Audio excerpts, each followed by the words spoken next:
Oh, Will Love, ikaw na magbigay. Parito po kayo. Parito po kayo. Ito po, chocolate, no? Nanay, tatay, parito na, hindi ko naman kayo kakagatin. Bibigay lang ako ng chocolate. Oh, ikaw na, Will Love, magbigay. Bigyan mo sila, Will Love, ha? Oh, ikaw na, Will Love. At ako'y masaya, ikaw magbibigay, ha? O, kuha na po kayo dito. Nung makarating nga po kami dito mga followers, naabutan po natin busy ang pamilyang mga katutubo. Nihahanda po nila yung lupa na tataniman po ng pechay. Kataon bigla tayong dating at meron po tayong dalang chocolate na galing sa Hawaii. Ito po ay bigay ni Ma'am Angie. Yan, o sige, kuha lang kayo. Oh, chocolate lang ang ating ipapamerienda sa mga masisipag na mga pamilyang katutubong naririto. Kasi, yan, o sige. Sa totoo lamang sa aking nagiging karanasan na nakakasalamuha at nakakasama ang mga katutubo, sila po talaga mga followers ay mahiyain. Maoobserbahan nyo po yan mga followers, kapag tinawag nyo po sila, hindi po agad pupunta. Akala mo hindi ka pinapansin, akala mo ini-snub ka. Sila po talaga ay sobrang mahiyain. Pero ganun pa man mga followers, kapag nakuha mo ang kanilang loob, na'y namamahalin ka nila at sila'y mapapalapit sa'yo. Mapapalapit ka din po sa kanila. Masaya ka ba, Kuya Winlab? Opo. Bakit ka masaya? Pero hindi ko pinakala na darating kayo dito eh. Oh, yun. Masaya si Kuya Winlab. Na-surpresa si Kuya Winlab, syempre. Masaya si Kuya Winlab. Dahil alas 12 na nga po ng tanghali, sinama po kami ni Winlab sa kanilang kubo. Dito po kami magluluto. Saan ang talagang pinakabahay nyo, tatay? Malayo pa? Dito na po kami manananghalian. Malayo pa, Kuya Winlab, yung bahay ninyo. Ito yung pinakakubo nila. So, dito na kami magluluto. Lagi ka ba nagtatrabaho dito? Pagka minsan po. Pag minsan. Pero pag walang tanim dyan, anong ginagawa mo? Wala. Wala. Habang nagluluto po kami ng pananghalian, ng mga kasama ko, kami ay magpapahinga muna. Pagod siya, pagod din kami. Kuya Winlab, kailan ka babalik ng Patag? Mga sa 25. Gusto mo pa ba mag-aral? Opo. Anong ang kurso mo? Criminology. Criminology. Ito po yung manok ni Kuya Winlab. Ito po yung manok gubat. Ang tawag dito ay labuyo. Ang ganitong manok ay mailap. Tama, mailap. No? Paano to nahuli, Winlab? Silo po. Silok. Busy si Winlab dito sa kanilang village. Nagtatanim. Hindi ka ba nabuburing dito? Pagka minsan po. Pag minsan. Anong ginagawa mo? Sabigo. Naliligo. Kaya kung baka pwede naman tayo magbuko dyan, Winlab. Pwede naman po. Yun! Buko! Magbubuko kami mamaya. Patitikimin tayo ng sabaw bundok. Alam nyo ba mga followers, ang ganitong manok labuyo ay mahal. Magkano ang presyo nito, Winlab? 1,000. Ha? 1,000. 1,000? Sige, 2,000. Mga nasa 2,000 no? Mahal to eh. Marami nito sa bundok. Marami. Ba't hindi isa lang? Mahirap manghuli? Mahirap po. Mahirap manghuli. Itong lugar ninyo, Winlab, ang layo. Dito mahirap ipasok yung mga produkto. Kasi layo. May bilihan din kayo ng bigas. Kasi yung tindahan doon na pagmamay-ari ng community na binigay tulong ng LGU, doon po sila naubusan din doon ng bigas. Pagka minsan po. Pagka minsan. Hirap ba kayo dito sa bigas? Nagabayo ho kami pag hindi po kami nakabili. Nagbabayo kayo. Pero kung wala kayong pambili, anong kinakain nyo? Nanay, pag wala kayong pambili ng bigas, anong kinakain ninyo?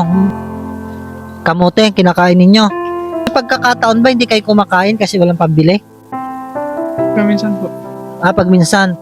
Lagi kayo may trabaho dito na inuupahan? Wala.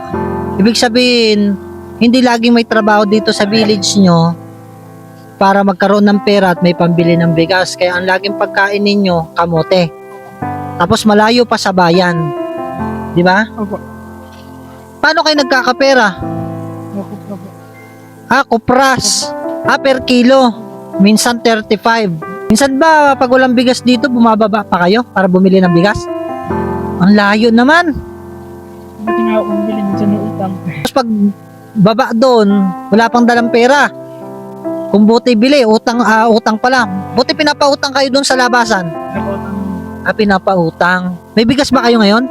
Meron na konti. Konti. Tapos may dala pa kami ng bigas.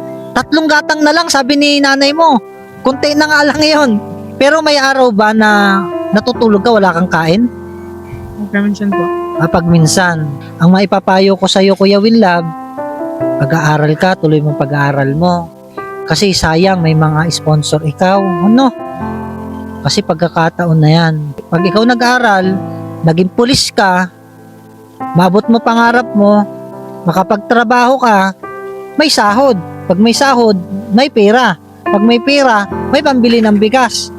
Kapag may bigas, hindi magugutom. Tama. At masusuportahan mo pa ang iyong magulang at kapatid. Anong masasabi mo sa pagdating namin? Napakasaya ko po dahil na-surprise po ako. Nasurpresa ka? Hindi ko po akalain na darating kayo. Ayun. Hindi niya kasi po alam. Dito sa village nila, walang signal. So talagang tok-tok ng bundok. Nagtanim ka ba ng palay? Panihin na po palay namin. May palay silang tanim. Masipag sila, Winlab, ang pamilya niya. May tanim daw silang palay. Gaano kalawak? Maliit. Maliit lang. Tama lang pangkain. Pagka Winlab. May nangunguha na pala ng buko. Itong buko na ito, itong lahat ng bukuhan na ito pagmamayari ng community. No? Kaya dito libre lang mga buko nyo, no? Pag kung gusto kumain, gusto kumuha, anytime, pwede. Ang galing naman dito sa inyo. Ayun, nakakuha na agad si tatay. Pero ipapakita ko po sa inyo mga followers, meron silang malaking alaga. Malaking alaga na hinabol kami. Ay ba si Winlab magulok? Anytime na gusto nilang kumuha, tumikim, malaya dahil ito po ay pagmamayari ng community. Sanay na sanay si Winlab, oh. Tignan natin kung buko talaga. Sarap! Parang Sprite.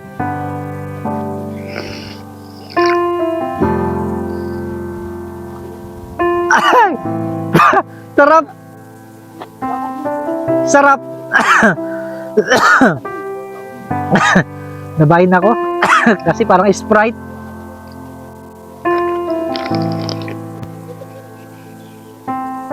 Grabe, Winlab, sarap ng buko. Sabaw ng buko. Kahit ilan pwede natin kunin dito. Kung kakasya sa lahat sa tiyan, no?